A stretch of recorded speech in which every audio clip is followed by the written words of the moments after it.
and welcome to TezMania TV, coming at you today with another ratty video.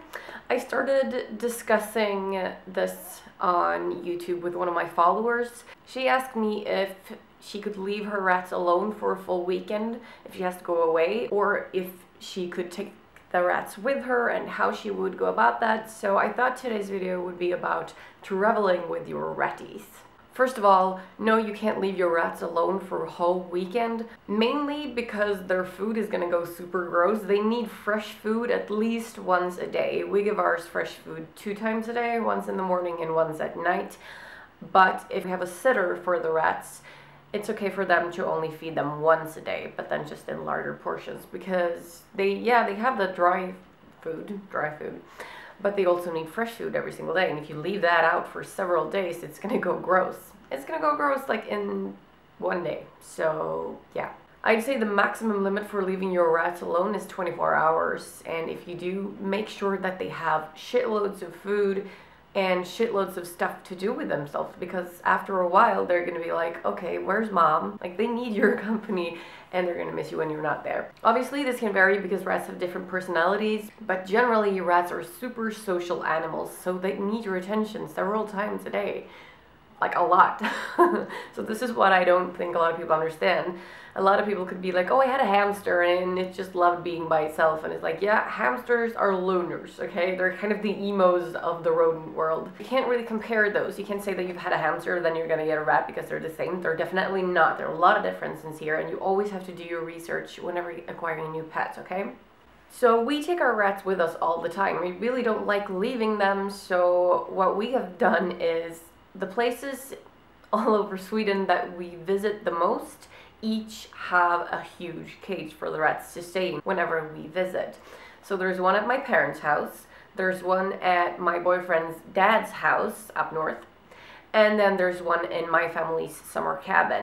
And these are all super large cages, so that they're not forced to stay in a really tiny hole just because you want to go on vacation. That's not fair on your rats. If you travel a lot and you won't be able to take them with you, and take them with you in a way that they're gonna feel okay about, then don't fucking get pets, okay? So other than having large living areas for your rats in the different spots that you're gonna be visiting, you also need to get yourself a travel cot for your ratties. There are tons of different versions here and different sizes, different materials, and I thought I'd just kind of walk you through what my recommendations are. Number 1, don't get anything that has any parts made of fabric, because they will chew through that in a second and will be able to get out of their traveling cage, which is not very handy if you're on a train or anywhere where there's other people. If you're in a car just with your family, it might be okay, but not for like public transportation, no. So get yourself a nice plastic travel cot and make sure that the size is appropriate for the amount of rats that you have. We currently have 3 different travel cots for our rats. The first one is for baby rats. It looks like this. So this is for whenever they're still really tiny and young. We either use this when we go to pick them up from the breeder, like when we're just getting them and they're still really tiny, or whenever we have to take 1 or 2 of the small ones, still while they're kids, to the vet. Then this is a good size. It's very small, it's kind of dark, and if they're tiny, there's a good chance that they might be a little bit scared. So this is what we use for that. But like I said, rarely. I don't think we've used this in years because I prefer the other ones. This one is called the Traveler Pico, and it's from a brand called Trixie. The second one we have looks like this, and it is called the Pet Shuttle. And maybe I should compare them so you can see like the... Can you see? Okay, they kind of look like the same size, but this one is a little bit larger. It's a little bit brighter because it is completely transparent in the lid. This one we also use for picking up babies. Like if we feel like the other one is too dark or too small, or we just don't like it, we use this one instead. And this one we also use for whenever we're taking 1 grown-up single rat to the vet. So, but never more than 1 in these because they're very small. And then for the travel cot that we use all the time for all 4 of our boys, is this one, the big one. I'm not even sure it can fit in the frame.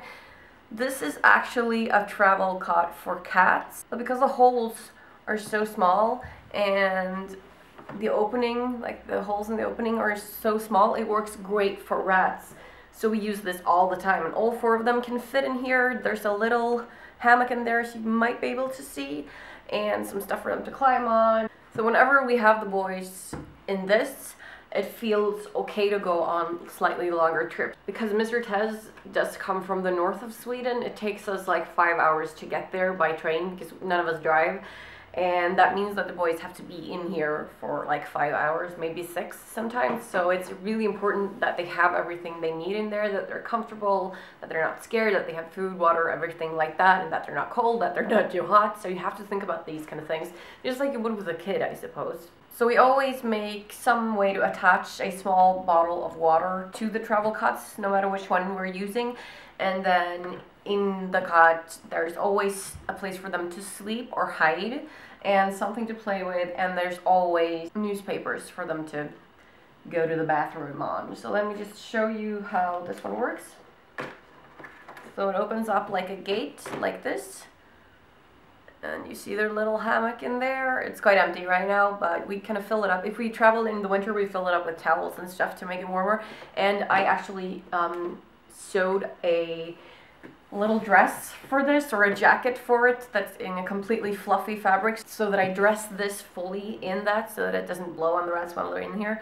You can also open this completely and just remove it.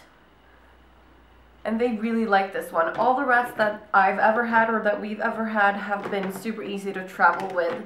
And I think that has to do with the fact that they're nocturnal, and we usually travel in the middle of the day, and they're really sleepy anyway, so they just end up sleeping most of the journey. And it's completely fine. So those are kind of some of the things that you have to remember to think about when traveling with your ratties. And also you kind of have to take into consideration the fact that you need to be, if you're traveling by train or bus, you need to be in the specific cart that allows for you to have pets on board. It's important to remember that, because people do have allergies.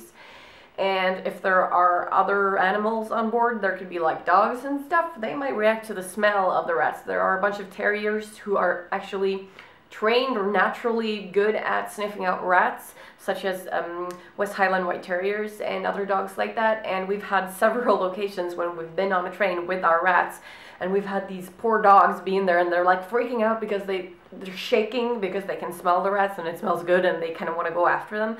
So you have to be like, yeah, so I kind of have the rats in my lap whenever we're traveling anywhere with them. But it's always fine for us, and they love all of their cages that they have in every spot. Every single cage has something unique. They're not the same model at all.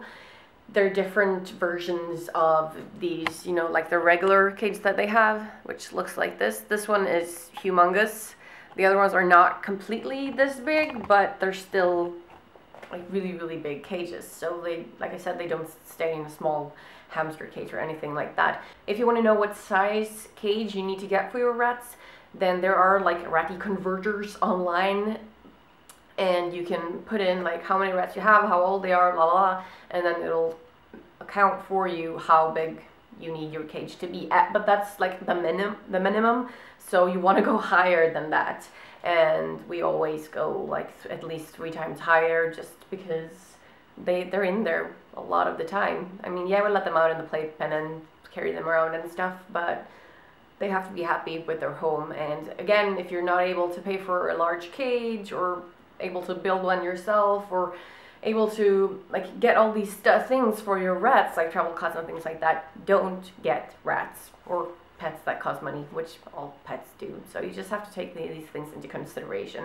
I think that's all I had to say about the traveling, but like I said, it's not a big deal at all. Our boys are happy travelers, so it works completely fine to take them with us wherever we go somewhere. When we leave the country, however, we have to have somebody to watch over them, so we either drop them off at my parents' house, where they have one of their larger cages, or we have some friends coming over and, you know, staying in our apartment, or just coming here to take care of them. So at least once a day they have somebody here giving them food, talking to them, touching them, picking them up, giving them love, and they don't feel like they've been abandoned or anything like that. So that is it. If you guys have any more questions about traveling with your ratties or cages or anything like that, you can just post them in the comments. If you have any specific rat video requests that you'd like me to do, you can post those in there as well. And I shall see you in my next video. Thank you for watching. Bye guys!